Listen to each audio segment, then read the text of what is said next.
नमस्ते दोस्तों, संपूर्ण कृषि YouTube चैनल में आपका स्वागत है। कल का वीडियो बनाते समय वीडियो रिकॉर्डर थोड़ा सा गड़बड़ हो जाने के कारण मेरा वीडियो छोटा सा रह गया और मैं पढ़ाता चला गया। कब भी रिकॉर्डर बंद हो गया मुझे पता नहीं चला। तो हम जहां से वो वीडियो समाप्त हुआ है, जहां तक रिकॉर्डिंग हुई थी, उससे आगे पढ़ाना शुरू कर। तो हम लोग पढ़े थे कि 1908 में, यहां तक पढ़े थे। पहला चैप्टर थोड़ा आगे थोड़ा सा बताएंगे। हम लोग पढ़ रहे थे एग्रोनॉमी की इतिहास, एग्रोनॉमी की हिस्ट्री, एग्रोनॉमी का विकास कहां से शुरू हुआ है, इसके बारे में हम लोग अध्ययन कर रहे थे। तो 1908 में क्या हुआ था? 1908 ईस्वी में अमेरिकन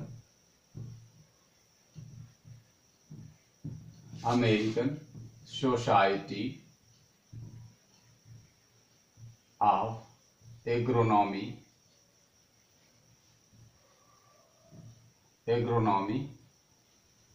की स्थापना हुई। अमेरिकन सोसाइटी ऑफ एग्रोनॉमी की स्थापना 1908 ईस्वी में हुई। इस सोसाइटी की स्थापना के बाद एग्रोनॉमी के क्षेत्र में विज्ञान की एक महत्वपूर्ण योगदान निभाया और अपना तकनीकी विकास किया और एक एग्रोनॉमी के क्षेत्र में अभूतपूर्व विस्तार हुआ। उसके बाद हम बताए थे आपको 1955 ईस्वी में एक भारत के विषय में, भारत में Indian society of agronomy, Indian society of agronomy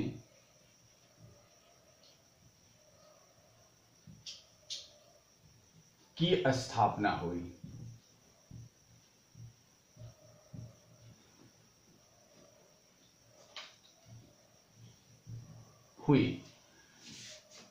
और इसकी स्थापना 1955 में इंडियन सोसाइटी ऑफ एग्रोनॉमी की स्थापना हुई और इस संस्था एग्रोनॉमी की सोसाइटी की स्थापना के कारण भारत में कृषि के क्षेत्र में शोध और तकनीकी के विकास में एक अभूतपूर्व अपना योगदान प्रदान किया। एक अभूतपूर्व अपना योगदान प्रदान किया और जिससे आज हम भारत में विभिन्न कृषि के क्षेत्र में, विभिन्न क्षेत्रों में, जैसे चाहे बीज का हो, चाहे केमिकल का हो, चाहे ऑर्गेनिक फार्मिंग का हो, या फिर कृषि में प्रयोग किए जाने वाले कृषि यंत्रों के क्षेत्र में हो, इन क्षेत्रों में अभूतपूर्व योगदान दिया। और हम अब आगे पढ़ते हैं कि एग्रोनॉमी का इतिहास क्या है।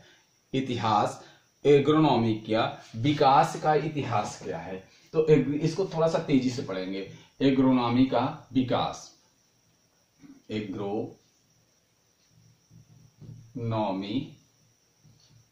का विकास। एग्रोनॉमी का विकास को हम दो वर्गों में बांट सकते हैं। एक बांट सकते हैं प्रारंभिक कृषि का विकास या सस्य विज्ञान का विकास, और दूसरा भाग में बांट सकते हैं हम आधुनिक। प्रारंभिक विकास को हम फिर 3 भागों में बांट सकते हैं। केवल मैं इसको बोल के समझाऊंगा, इसमें कोई टॉपिक विशेष नहीं है, इसलिए केवल जल्दी जल्दी रिपीट करूंगा। एग्रोनॉमी के विकास के पूरी दौर को हम 2 भागों में बांट कर सकते हैं। एक प्रारंभिक दौर की विकास का और दूसरा है आधुनिक एग्रोनॉमी का विकास के दौर का एग्रोनॉमी। तो आरंभिक दौर के एग्रोनॉमी को भी हम 3 भागों में बांट सकते हैं। प्रारंभिक दौर के एग्रोनॉमी को हम 3 भागों में बांट सकते हैं। एक है शिकारी युग, जिसे हम कहते हैं हंटर स्टेज। इस समय मनुष्य अपने जीवन को प्रारंभ कर रहा था और वह भोजन की तलाश में भोजन के रूप में केवल जंगली जानवरों आदि को मारकर कच्चे या पके हुए रूप में उपयोग करता था। इसे हम कहते हैं शिकारी युग या हंटर युग। दूसरा आता है पशुपालन युग का प्रारंभ, या जिसको हम कहते हैं पेस्टोरल स्टेज। इस क्षेत्र में जब आप मनुष्य को भोजन की कमी, धीरे धीरे संख्या बढ़ने लगी और भोजन की कमी होने लगी, तो वो क्या करा, जनसंख्या की वृद्धि हुई और धीरे धीरे खाद्य सामग्रियों की कमी होने लगी, तो वो पशुओं को पालने के लिए और पशुओं को अपने जीवन पर आधारित करने लगा और पशुओं को पालने के रूप में प्रयोग करना, पाल करके उनसे अपना सहयोग लेने लगा। और तीसरा आता है जिसे हम कहते हैं आरंभिक कृषि का युग। आरंभिक कृषि का युग, इसमें जनसंख्या बहुत तेजी से बढ़ती है सॉरी, जनसंख्या इसमें बहुत तेज से बढ़ती है और लोगों को खाद्य के रूप में खाद्य सामग्रियों की कमी होने लगती है। तो मनुष्य क्या करता है, वह अपने पोषक ज्ञान को फैलाता है और खेती के रूप में जिसे प्रयोग करता है, और वो जो खेती होती हुई यूज करता है उस समय हम कहते थे स्थानांतरित खेती, जिसे हम आजकल झूमिंग खेती कहते हैं। जैसे कि जो मनुष्य जंगलों में रहता था, जो बीज फल खाते थे, वहां के जंगलों को जला देते थे और उनको बीज को बो देते थे और उसके बाद उन पर जो फसल होती थी फिर उन्हें काट के जब तक खेती करते थे जब तक उनमें खेत में फर्टिलाइजर या उर्वरक पोषक तत्व मात्रा रहती थी। उसके बाद वहां स्थान को छोड़ करके फिर दूसरे स्थान पे चले जाते थे और जंगलों को जलाते और साफ करते और फिर वहां पर वे खेती करते थे। ये हमारा प्राथमिक स्टेज था और उन्हें पोषक तत्व का ज्ञान नहीं था, भूमि में पोषक तत्व का ज्ञान नहीं था। तो यहां से ये इसका क्षेत्र चलता है एग्रोनॉमी के विकास का दौर। अब हम आते हैं मॉडर्न में आएंगे तो मॉडर्न का मतलब आधुनिक कृषि। तो आधुनिक कृषि कहां तक थी, कैसे थी? जनसंख्या के वृद्धि के कारण लोगों के भोजन पेट के भरण के लिए अधिक अन्न की आवश्यकता होने लगी। तो अधिक अन्न होने की आवश्यकता होने लगी तो लोग क्या किए कि वैज्ञानिक लोग, जो तकनीकी संस्थान थे, उन्होंने अपना शोध किया और खेत में फसल को उत्पादकता को बढ़ाने के लिए कार्य किया और जिससे हमारी उत्पादकता बहुत तेजी से आगे बढ़ने लगी। जब तेजी से आगे बढ़ने लगी तो इस दौर में बुआई के तरीके, समय, बीज, खाद, सिंचाई आदि चीज का विकास हुआ और हम सघन खेती, फिर उसके आगे पहुंच गए कि अपने उत्पादन को बढ़ाया जाए और अपनी लागत को कम किया जाए। तो उसमें हम आ गए कम मिनिमम टिलेज पर और उसके बाद फिर आ गए हम जीरो टिलेज पर। आज इन्हीं क्षेत्रों में आगे कार्य होता रहा और विभिन्न तरह के शाकनाशी वगैरह विकसित किए गए। तो इन चीजों को आगे बढ़ाते गए और एग्रोनॉमी का क्षेत्र बढ़ता चला गया। एग्रोनॉमी का मेन उद्देश्य क्या है? फसलों का उत्पादन, अर्थात जितनी जनसंख्या बढ़ेगी सबका पेट भरने के लिए हमें एग्रोनॉमी पर ही डिपेंड होना पड़ेगा। तो यहां पर शुरू होता है और यहीं पर ये चीजें समाप्त हो जाती हैं कि एग्रोनॉमी के इतिहास में क्या था। कुछ नहीं विशेष था, ये था कि एग्रोनॉमी के दो प्रश्न बनते हैं। पहला है अमेरिकन सोसाइटी की स्थापना कब हुई? तो पहला प्रश्न बन जाएगा, प्रश्न बनता है अमेरिकन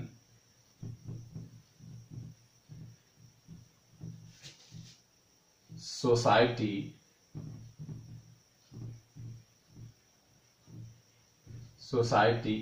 ऑफ एग्रोनॉमी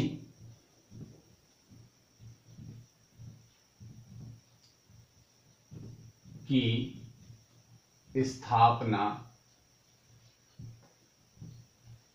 कब हुई? तो इसका हो जाएगा उत्तर, आपका आएगा, ऑप्शन कुछ भी दिया है, इसका उत्तर हो जाएगा 1908 में। दूसरा प्रश्न बनता है कि भारत में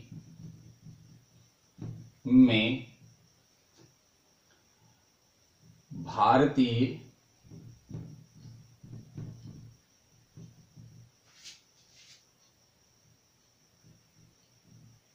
एग्रोनॉमी सोसाइटी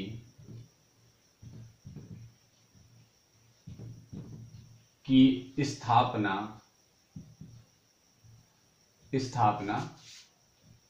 कब हुई? तो इसका उत्तर हो जाएगा, आपको मैंने पहले बता दिया है, 1955 ईस्वी में।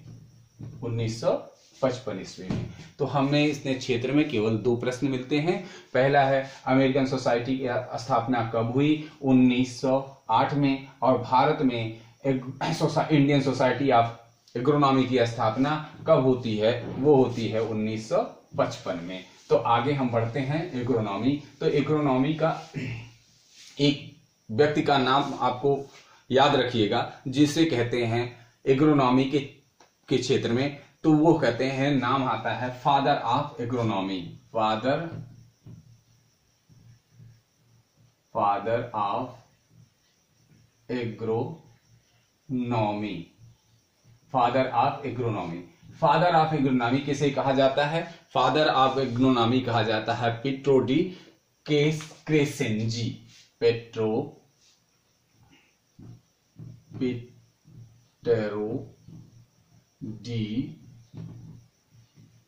क्रेसेंजी को कहा जाता है। पिट्रो डी क्रेसेंजी को क्यों कहा जाता है? पिट्रो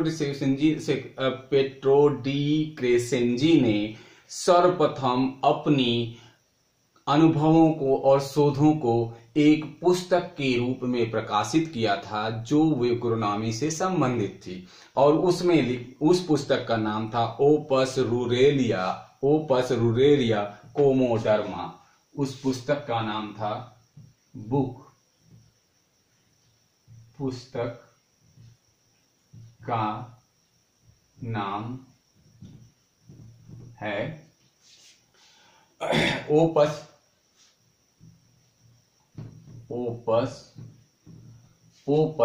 रूरेलिया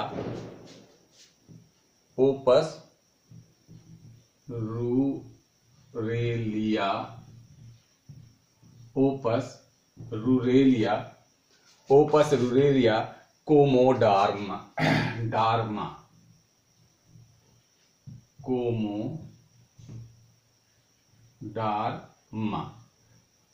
इन्होंने इस पुस्तक में फादर ऑफ एग्रोनॉमी पिट्रो डी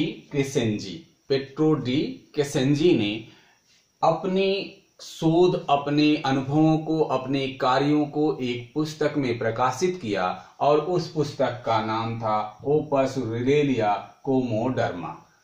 तो फादर ऑफ एग्रोनॉमी कहा जाए। तो पहला एक क्वेश्चन बना कि आपसे पूछा जाए कि फादर ऑफ एग्रोनॉमी किसे कहते हैं, तो प्रश्न बन आपका उत्तर हो जाएगा पिट्रो डी क्रेसेंजी, और उनकी पुस्तक का नाम क्या है? ओपस रूरेलिया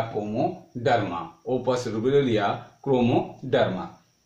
अब आते हैं कि एग्रोनॉमी के आगे पहला शब्द आता है। अगर हम एग्रोनॉमी में जाते हैं तो एग्रोनॉमी का मतलब है फसलों का उत्पादन। तो पहले हमें क्या जान लेना चाहिए? फसल क्या होती है? क्या है? फसल क्या होती है? तो फसल के लिए फसल की परिभाषा क्या है, या फसल किसे कहते हैं? तो पौधों का वह समूह जिसे मनुष्य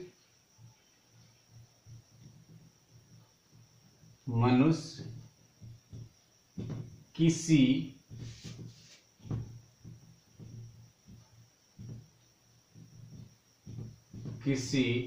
न किसी रूप में अपने उपयोग में लाता है। फसल क्या है? पौधों का वह समूह जिसे मनुष्य किसी न किसी रूप में अपने उपयोग में लाता है या करता है। ठीक है, तो उसे हम फसल कहते हैं। तो ये फसल की परिभाषा हो गई। अब हम आते हैं कि फसलों के प्रकार क्या आ जाएगा। जब हमने फसल जान लिया कि फसल क्या है, पौधों का वह समूह जिसे मनुष्य अपने किसी न किसी उपयोग में लाता है और उसे खेत में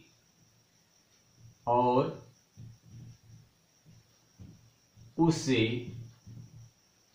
अपनी भूमि पर उगाता या उगाता नहीं बल्कि यहां पर दिए विकसित करता है, विकसित करता है, विकसित करता है।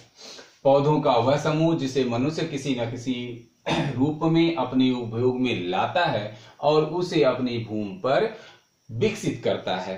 तो अब आता है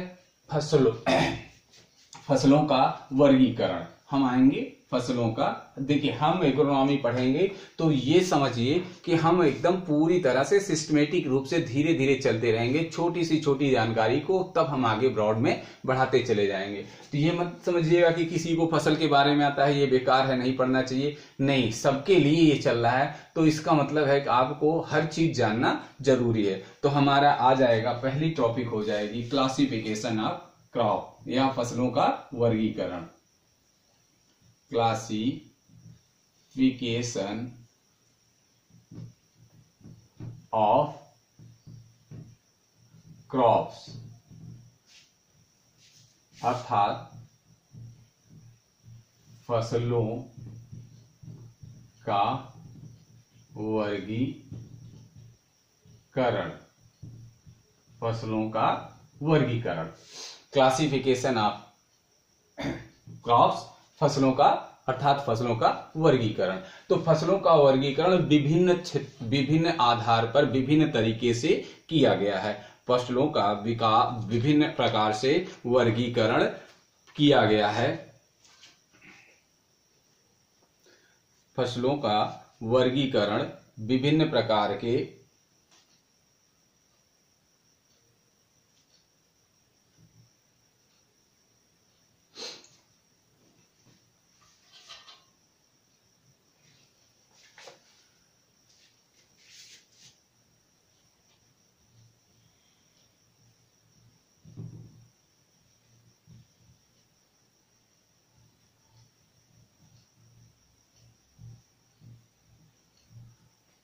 फसलों का वर्गीकरण विभिन्न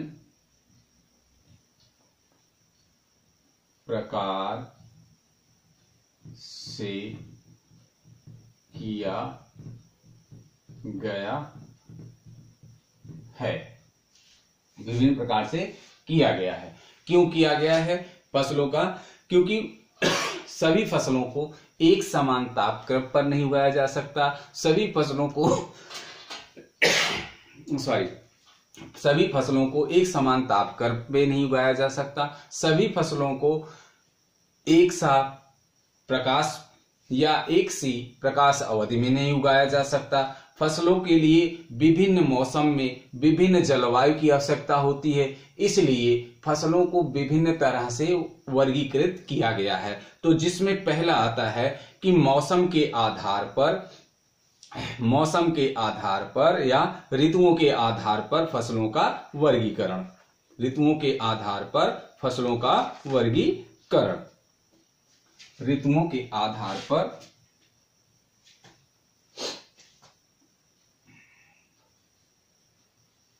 फर्स्ट हो जाएगा ए, ऋतुओं के आधार पर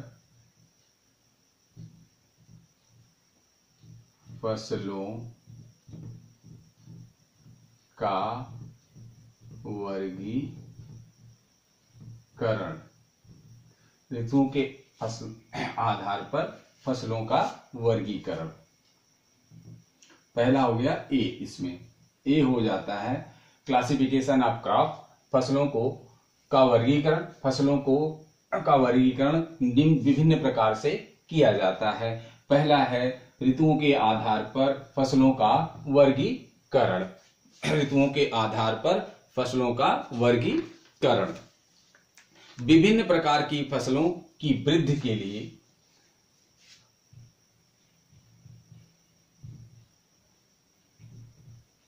प्रकार की फसलों के वृद्धि के लिए वृद्धि व विकास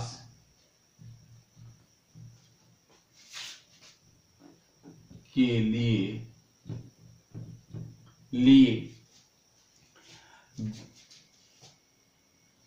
आर्द्रता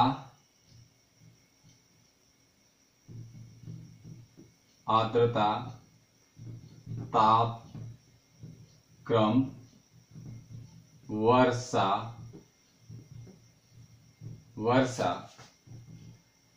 जलवायु आदि भिन्न भिन्न होती हैं। भिन्न भिन्न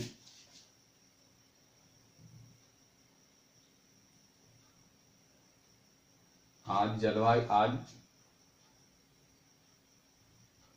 भिन्न भिन्न प्रकार की होती है।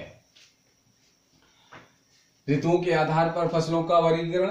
देखिए, ऋतुओं के आधार पर फसलों का वर्गीकरण करने का मेन उपलक्ष्य था कि हर जगह विभिन्न प्रकार की फसलें जिनको आर्द्रता, तापक्रम, वर्षा तथा जलवायु, भिन्न भिन्न तरह की जलवायु, भिन्न भिन्न तरह की आर्द्रता और विभिन्न तरह की तापक्रम पर उन्हें विकसित किया जा सकता है।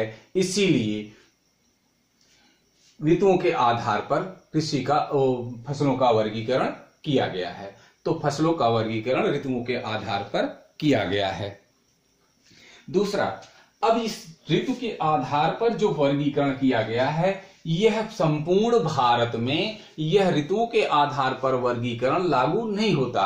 केवल उत्तरी भारत के मैदानी क्षेत्रों में इस प्रकार के वर्गीकरण लागू होता है और यह वहीं पर ही अच्छा होता है, क्योंकि भारत के विभिन्न क्षेत्रों में भिन्न भिन्न की जलवायु पाई जाती है। जैसे अभी किसी स्थान पर अधिक वर्षा होती है, किसी स्थान पर कम वर्षा होती है, कहीं पर जलवायु गर्म भी होती है। ऋतु में कभी ठंडी मौसम और बरसात होती है, गर्मी, ठंडी और बरसात की समय आती है। तो कहीं पर बरसात तो होती है, आर्द्रता भी होती है, लेकिन ठंडी कम होती है। तो इस तरह से यह वर्गीकरण भारत के संपूर्ण क्षेत्र में लागू नहीं होता है और यह जो है लागू नहीं होने के कारण यह सब जगह पर प्रयोग नहीं होता है। केवल उत्तर भारत के मैदानी क्षेत्रों के लिए ही प्रयोग किया जाता है। तो ऋतुओं के आधार पर वर्गीकरण के लिए इसको 3 भागों में बांटा गया है। ऋतुओं के आधार पर वर्गीकरण को 3 भागों में बांटा गया है। ऊपर मिटा देते हैं और ध्यान से समझिएगा कि ऋतुओं के आधार पर वर्गीकरण करते समय ऋतुओं के आधार पर फसलों को 3 वर्ग में बांटा गया है। तो ऋतु के आधार पर फसलों को 3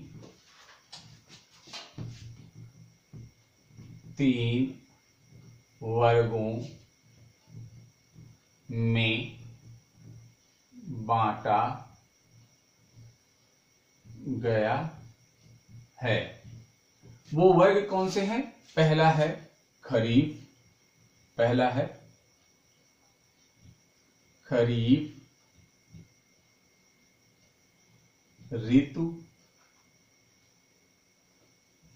ऋतु की फसल।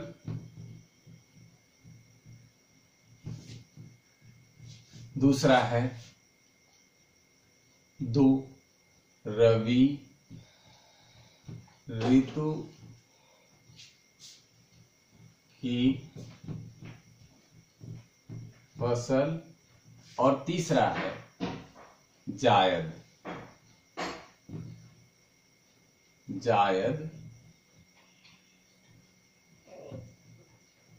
ऋतु की फसल।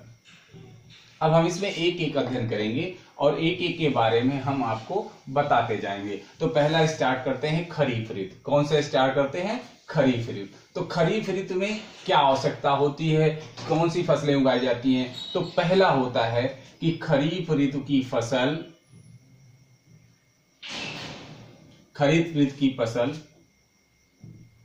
इसमें क्या है? पहला पॉइंट, खरीफ ऋतु की फसल उस मौसम में उगाई जाती है जहां पर मौसम गर्म तथा आर्द्र होती है। बुआई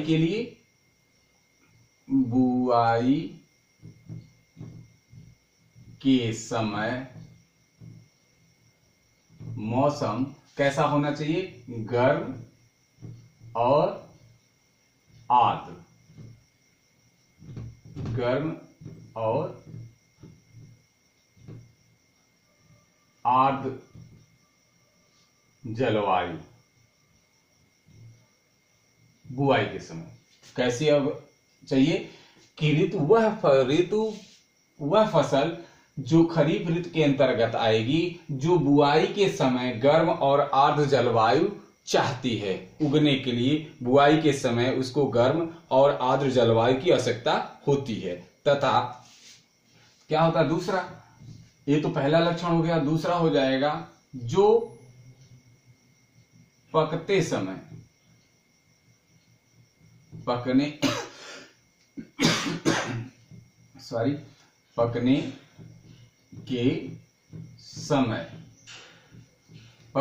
क्या है? पकने के समय अपेक्षाकृत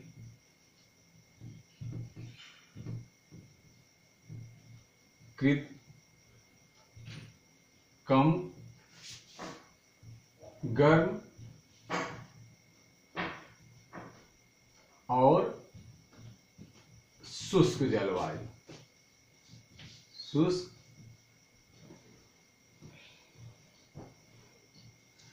अब कह सकते हैं कि खरीफ ऋतु में वो फसलें शामिल की जाएंगी जिनको बुआई के समय गर्म तथा आर्द्र जलवायु की आवश्यकता होती है, लेकिन पकते समय उसी फसल को अपेक्षाकृत कम गर्म और शुष्क जलवायु की आवश्यकता होती है। तो ये दो लक्षण हो गए। पहला, बुआई के समय गर्म और आर्द्र जलवायु, वह फसल तो हम कह सकते हैं खरीफ ऋतु में वह फसलें शामिल की जाएंगी जो बुआई के समय गर्म और आर्द्र जलवायु की आवश्यकता होती है और पकने के समय अपेक्षाकृत कम और शुष्क जलवायु की आवश्यकता होती है। इस वर्ग, दूसरा आ गया तीसरा पॉइंट लिख देंगे।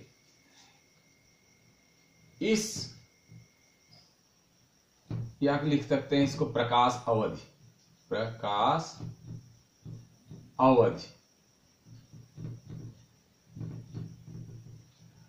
इस प्रकार की फसलों को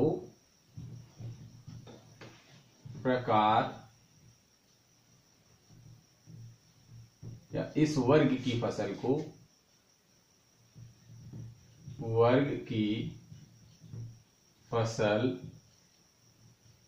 को इस वर्ग की फसल को पकते समय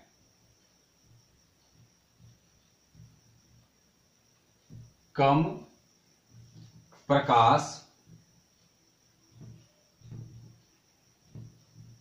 की आवश्यकता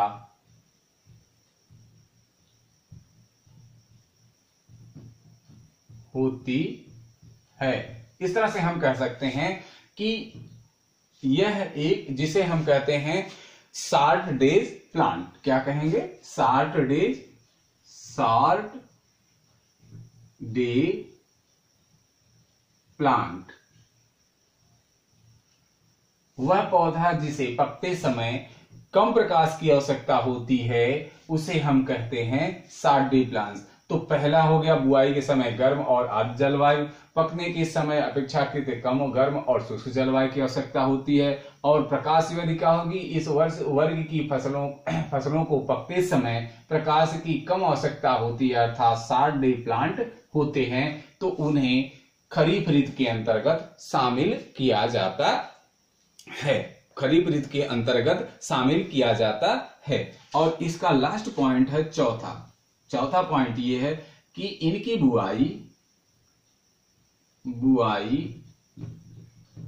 जून व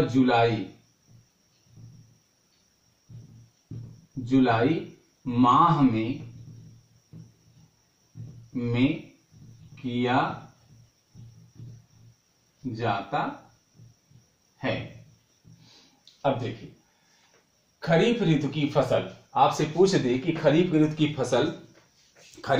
फसल की क्या आवश्यकता है, किस फसल को, किस वर्ग पौधे को हम खरीफ ऋतु के अंतर्गत शामिल करेंगे, तो हम कह सकते हैं कि खरीफ ऋतु में वह फसल शामिल की जाएगी जो बुआई के समय गर्म और आर्द्र जलवायु की मांग रखती हो। वह गर्म और आर्द्र जलवायु में ही उगेगी, बुआई की जा सकती है। और तीसरा है पकते समय उसे अपेक्षाकृत में जब वह फसल वृद्धि करके पकने की स्टेज पे आएगी तो उस समय की जलवायु कैसी होनी चाहिए, गर्म की अपेक्षा हल्का कम गर्म होना चाहिए तथा जलवायु शुष्क होनी चाहिए। तीसरा अवधि क्या है कि वह प्रकाश वर्ष, इसी चीज को हम छोटे में कर सकते हैं कि प्रकाश अवधि क्या है, जिसे हम पढ़ते हैं 60 डेज, लॉन्ग डेज और न्यूट्रल डेज। तो इसको हम आगे पढ़ेंगे। तो पहला वर्ग की प्रकाश अवधि, तो इस वर्ग की वह फसलें, जो इस वर्ग में वह फसलें शामिल की जाएंगी जो कम पकते समय कम प्रकाश की आवश्यकता रखती हैं या कम प्रकाश चाहती हैं। और तीसरा लास्ट पॉइंट है चौथा, बुआई के समय इन वर्ग में खरीफ ऋतु में वे फसलें शामिल की जाती हैं या वो पौधे शामिल किए जाते हैं जो जुलाई माह में, जून और जुलाई माह में जिनकी बुआई की जाती है। तो आपको क्लियर हुआ कि खरीफ ऋतु में कौन सी फसलें शामिल की जाएंगी, ये आपको समझ में आया। एक बार देख लीजिए ध्यान से, वीडियो को चला करके अपना नोट्स बनाते जाइएगा। दूसरा है, हम इसमें आगे आपको प्रश्न जो बनता है वो बताते चले जाएंगे। अब यहां पर एक चीज आपको ध्यान में देना चाहिए कि जैसे आपको आ जाए कि खरीफ ऋतु की ये फसल है, खरीफ ऋतु की मुख्य फसल एक तरह से मान ली जाए जिसे हम लिखते हैं धान।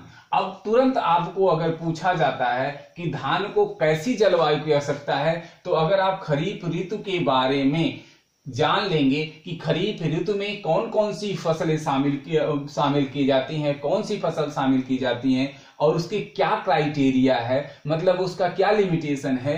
तो पहला लिमिटेशन क्या है, बुआई के समय। तो बुआई के समय जलवायु कैसी होनी चाहिए, गर्म और आर्द्र।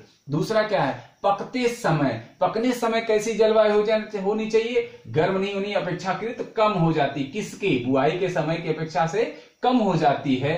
और क्या कहते हैं, कम और शुष्क जलवायु होनी चाहिए, शुष्क जलवायु होनी चाहिए। तीसरा पॉइंट है प्रकाश अवधि, अर्थात वह पौधा जो जुलाई माह में शामिल किया जाएगा, खरीफ ऋतु में शामिल है, तो उसका प्रकाश अवधि कैसी होनी चाहिए कि पकते समय उसको कम प्रकाश की आवश्यकता होती है। तीसरा है वह फसल जो मई, जून और जुलाई के माह में बोया जाता है। तो जो भी फसलें जून और जुलाई के माह में बुआई की जाती है उन्हें जो है हम खरीफ ऋतु में शामिल कर सकते हैं। तो इस तरह से हम क्या कर सकते हैं, धान को शामिल करते हैं। जैसे कपास, अब आपको कपास जो है,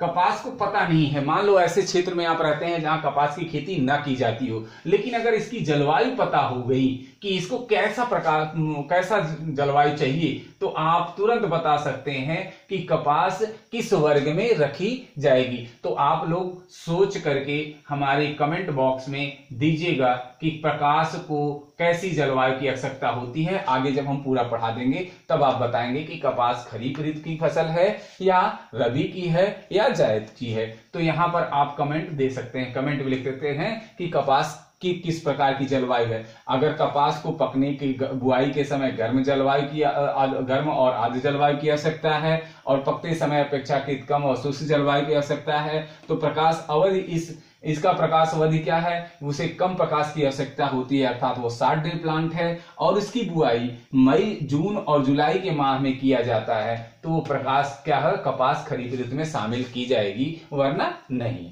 तो आगे अगला दूसरा पॉइंट आता है कि पहला हमने पढ़ा खरीफ ऋतु और दूसरी हम पढ़ेंगे रबी।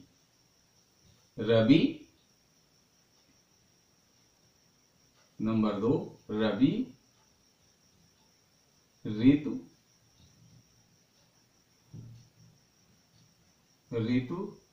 की फसलें, रबी ऋतु की फसलें। तो रबी ऋतु की फसलों में क्या है, अगर हम उदाहरण अगर इसमें खरीफ में लिखाना चाहें तो आपको बता सकते हैं कि उदाहरण में क्या होगा। तो चलिए यहीं पे बता देते हैं। इसके अंतर्गत इसको रोक दीजिए यहाँ पे थोड़ा सा, रबी को यहाँ पे उदाहरण लिख देंगे कि कौन कौन सी फसलें शामिल करती हैं। उदाहरण में कौन कौन सी फसलें शामिल की जाती हैं। तो पहला है धान, दूसरा है बाजरा, तीसरा है मक्का, चौथा है मूंगफली, और बताइए, और मूंगफली, कपास शामिल हो गया, कपास, जूट, मूंग, उर्द,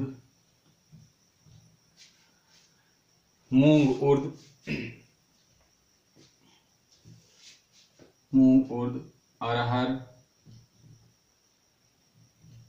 लोबिया आदि फसलें खरीफ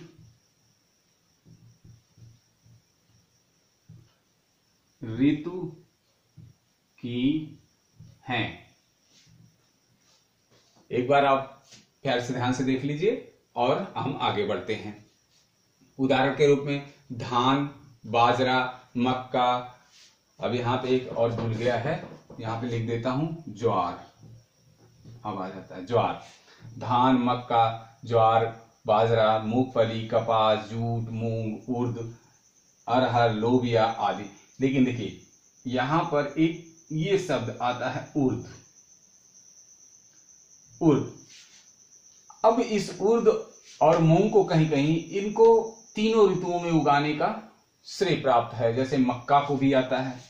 लेकिन मुख्य रूप से यह फसल किसकी है जो चाहती है, ये मुख्य रूप से खरीफ ऋतु की है। उर्द भी खरीफ ऋतु है, लेकिन मैंने आपको पहले भी बता चुका हूं कि ये ऋतुओं के आधार पर जो वर्गीकरण किया गया है वो केवल मैदानी क्षेत्रों के, उत्तरी भारत के मैदानी क्षेत्रों पर ही लागू होता है। लेकिन मक्का और उर्द और मूंग भारत के अन्य भाग में ऋतु, जैसे ये यहाँ वर्षा ऋतु में उगाई जाती है, लेकिन अन्य भारत के अन्य क्षेत्रों में यह रबी में भी उगाई जाती है, क्योंकि टेम्परेचर वहां का जो इस समय रहता है उस समय वहां उगाया जाता है, मतलब इसी समय। तो ये पूरे भारत में लगभग तीनों ऋतुओं में उगाया जाता है। इसलिए ये जो है कि अपवाद है कि कभी कभी पूछा जाता है कि प्रश्न दे दिया जाता है कि कौन सी, जैसे अभी आपको प्रश्न मिल गया कि इनमें से कौन सी फसल है जो खरीफ ऋतु, तीनों ऋतुओं में उगाई जाती है।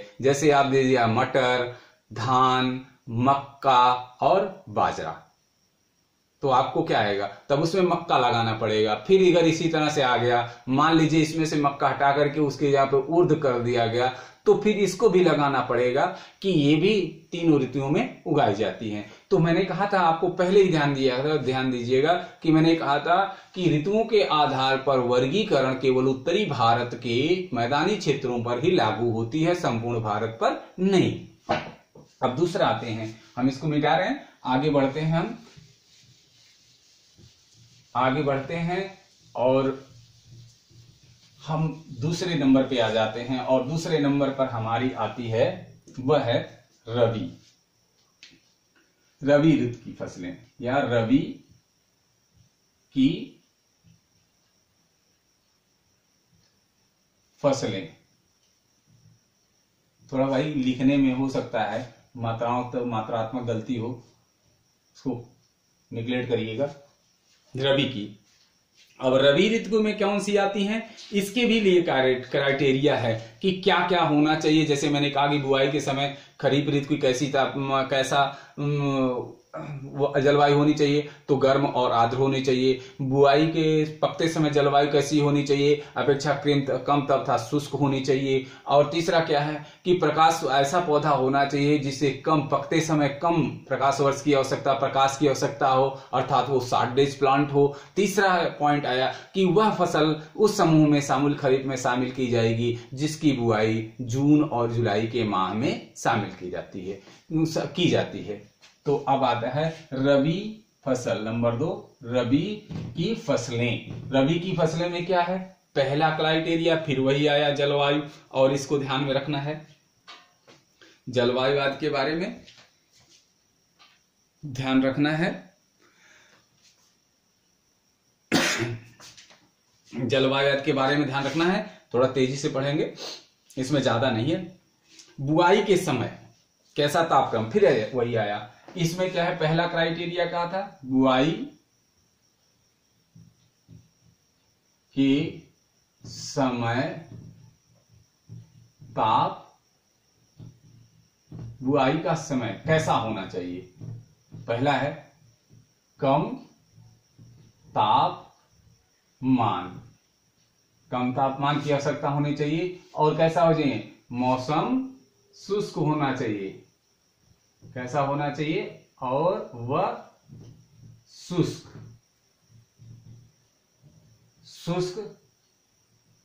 जलवायु।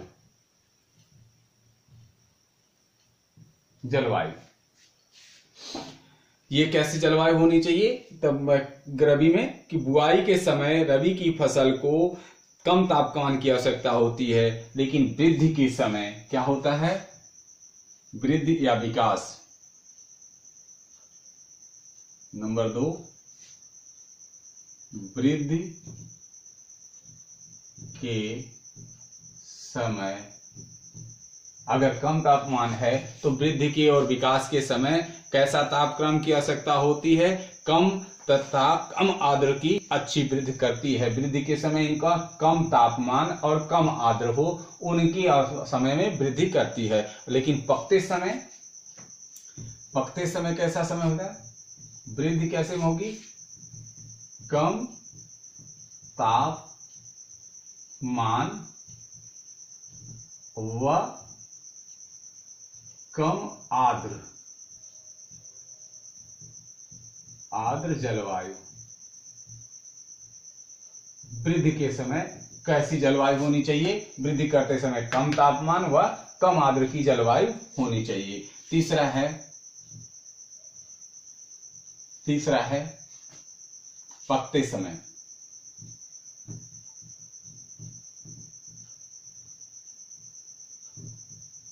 की जलवायु कैसी होनी चाहिए, तो पकते समय कैसी जलवायु होनी चाहिए, तो गर्म और शुष्क जलवायु अपेक्षाकृत आवश्यकता होती है। गर्म और शुष्क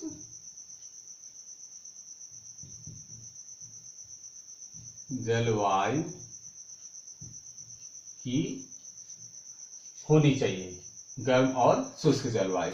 अर्थात हम कह सकते हैं कि इनको पकते समय लंबे, या हम कह सकते हैं अर्थात पकते समय लंबे प्रकाश अवधि की आवश्यकता होती है। अर्थात हम कह देंगे कि यह लॉन्ग डेज कौन से होते हैं, लॉन्ग डे प्लांट होता है, प्लांट होता है, लॉन्ग डे प्लांट होता है।